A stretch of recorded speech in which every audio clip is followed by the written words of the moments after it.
councillors, members of the committee. Before I get into why I'm here today, I do want to note it on the record that I think it is extremely unacceptable that we are here today.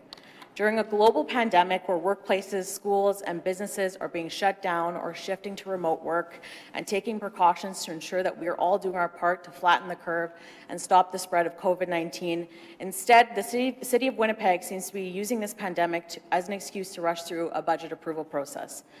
My sister is a doctor in Manitoba, and she's working our front lines during this pandemic, putting herself at risk to ensure that fellow Manitobans are safe and healthy. And she informed me yesterday that herself and her colleagues have made the difficult decision to not come into contact with any loved ones until this pandemic blows over. How long will that take? How long until I can actually see my sister? I don't know. What I do know is how responsible she's being in caring for her patients and all Manitobans, including myself and the rest of my family. On the other hand, by choosing to be here today, I feel extremely irresponsible. I'm putting myself and my loved ones at risk, all because the City of Winnipeg did not think that asking for an extension past March 31st or installing a teleconferencing tool was necessary for the participation of the 152 registered delegates at today's meeting. Just for if we can stop the clock there for a second. One of my colleagues here, thank you, has just asked me to clarify. There is a statutory obligation, A, to have a budget passed, a operating budget passed by March 31st. In addition, there's a statutory Section 288 of the Charter limits our spending authority to 30%.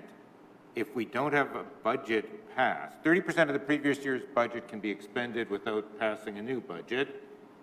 We're being irresponsible if we say, well, we're going to shut her down and hope, geez, we hope the province extends that or amends the entire act so that our firefighters and ambulance and police can keep going. So not trying to be difficult in any way, just saying we are up against a law, a provincial government that is having some difficulty getting its own business onto the floor of the wedge. So we're not doing this because we want to or because we're trying to suppress debate. Really, we're not. We have a statutory obligation. We have a spending limit. So I appreciate your comments, but my colleagues here had asked me to clarify. We have certain limits that are imposed on us by the Charter. So anyway, sorry. I understand that, and I believe me, I get it, and I know that the provincial government also hasn't tabled their budget. If we're asking questions already, I guess my question would be, what's the law on teleconferencing tools, right? Like every workplace is using that, so I don't know what's. Okay. Okay. So we'll start. Sorry to interrupt you. We'll give you a few seconds more. Okay. I did interrupt you, so we'll start the clock up again. Whenever you. Oh, I'm good? Okay, thank you. Well, okay, that aside, I've said what I had to say on the process. I think in the year of 2020, I honestly think we can all be doing better, and I don't want to be here either, and I think it's irresponsible of me to be here as well. That being said, I would not be here today if I didn't think that I had to.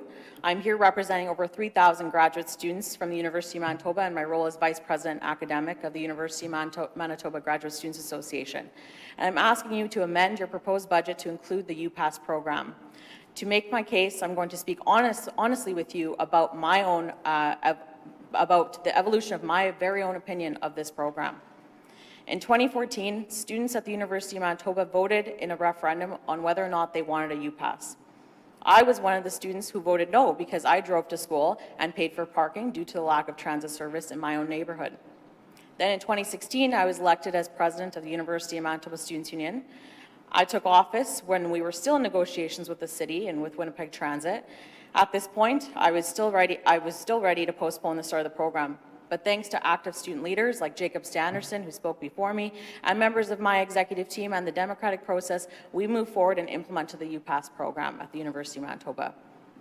From the first year of the program and seeing the sheer volume of students lining up to pick up their paper passes, and to the second year and seeing the same 17,000 plus students lining up to pick up their UPass PEGO cards, I stand here in front of you today admitting to you how wrong I was about this program and how the massive success of this program has changed my mind. I saw and heard the success from students and saw the positive effect this program has had on our environment. Since implementing the service, bus ridership increased by 25%, and we took over 7,000 cars off the road. In addition to our ongoing dialogue with the City of Winnipeg and Winnipeg Transit over the past 4 years, we also began having more formal conversations about the continuation of the program with a possible summer extension. And I started having these discussions with former City Councillor and former Chair of Public Works, Marty Morantz. I mention this because I want to remind you all that our efforts, the efforts of students, were ongoing ever since we implemented the program. But it has been over the past almost half a year where we've had more consistent dialogue about the continuation of this program and have taken active steps towards this. City Council approved a unanimous mandate for the UPass program to continue with a fee of $24.50 a term, and it was not until about a week and a half ago where we found out that the program was being proposed to discontinue in the latest tabled budget. This came as a surprise given the public support for this program made by many of you in here today. We took this new offer that was approved by Council. We entered referenda with our students. As my colleague, Mr. Jacob Sanderson, noted earlier during his presentation, over 9,000 UMSU members voted in the referendum, the highest voter turnout ever, and considered the September to April option favorable with 78% support. I think you can imagine the confusion that students are facing. I think you can imagine the confusion that students are facing when they voted for this. Their city councillors have voted for this and spoken in favor of this program for some time now. To draw a comparison, it would be the same confusion Winnipeggers would feel if you decide to open up Portage and Main after a majority voted no in the 2018 municipal election. Now, I want to be clear that I support a low-income program. However, I do not think it can be compared to the UPass program. I don't think the two are the same. Would some students qualify and be considered for low-income rates, Yes, I'm sure they would. However, if it was truly an issue of affordability, the UPass rate is still more economical for these individuals. The UPass is more than an economical option for students. Being a universal program, a fee charged to all full-time students and all graduate students, regardless of their full-time or part-time status. In addition to the positive environmental impact we've had, as I stated previously, and taking cars off the road, the program also allows transit to be more accessible to many students. Being a fee charged with tuition, it allows students to pay for the service using student loans and allows Indigenous students who receive band funding for their education to cover the cost of their UPass. This accessibility would be eliminated if the UPass were discontinued. And even the low-income pass would not add this level of accessibility for those that need our assistance the most. Furthermore, as delegates who spoke before me, I am also concerned about whether international students will be eligible for this low-income pass. These are students who file their taxes just like the rest of us, but they're eligible for less services and supports.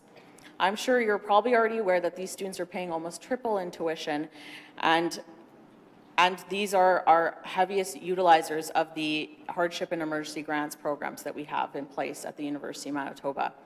These students are struggling, their families back home are struggling to put their children through education, and they need our help. And this is one way where we can help. I don't want to take up too much of more of your time. Many of the concerns that I have been stated by previous delegates, previous students that have spoken before me today. And I want to reiterate, I find the financial projection that Winnipeg Transit has shown us very frustrating to see that they are projecting a $50 million revenue from discontinuing the UPass over 4 years. And as Mr. Jacob Sanderson mentioned, we found some holes in those projections based on the information we've been provided. So at this point, I urge committee members to reconsider your proposed budget and add back in the Universal Bus Pass program for post-secondary students here in Manitoba. I appreciate the time to speak to you today, although, as I mentioned before, I would rather not be here, and I'm sure many of you would not be here either, would rather not be here, and I'd be happy to answer any questions that you may have. Any questions? Thank you. Okay. Thank you.